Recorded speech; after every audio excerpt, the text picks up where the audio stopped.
One of the tool parameters that's very powerful but tends to confound a lot of new Modo users is something called action centers, right up here. And simply put, action centers are simply the position in 3D space where a specific tool will center its function. Let me explain. So to demonstrate, let me first hit the F6 key, and that's going to bring up my preset browsers, and I'll go over to where the meshes are, and I'll just double click on this flashlight, and we'll put that right in our scene. There we go. So if I want to move this object around, I'll hit the move tool up here, and you can see right away there is a little gizmo in the scene that allows me to grab hold of an arrow or one of these discs here, as you can see, to move the object around. So by default, that little gizmo falls right in between the what we would call the bounding box or the volume of the object.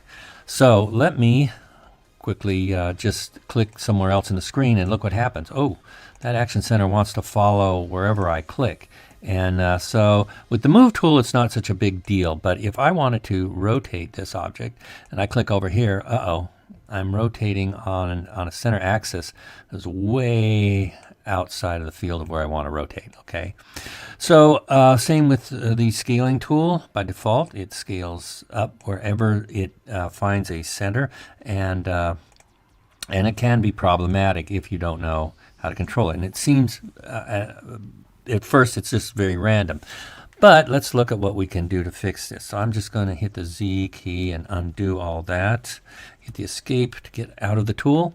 And I'm going to go over to Action Centers, and I'm going to set that to selection. So if I hit the Move tool, that's going to stay on my selection no matter where I click in the viewport. That's going to stay centered on that object. Now, because I have nothing selected in the viewport, everything is selected.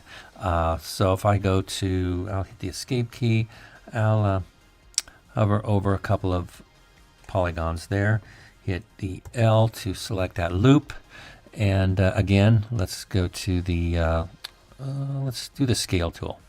And I'll make sure my action center is set to selection.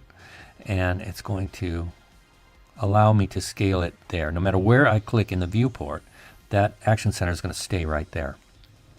Okay, so that's cool. And it's very, very powerful. And there are other action center types here that you can utilize. So for example, let's do the rotation, and I'm going to deselect that group of polygons there, and I'm going to set the scale here, and let's go over to action center. Let's set a let's do it in an element.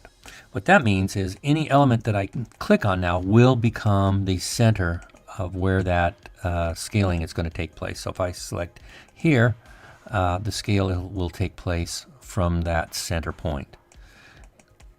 If I click over on this point here, then that scaling is going to take place from that point.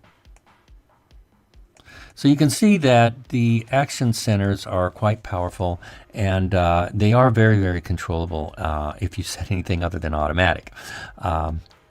So we'll experiment with others as we go forward with the lessons, but probably the two action centers that you'll use the most are selection and, of course, the element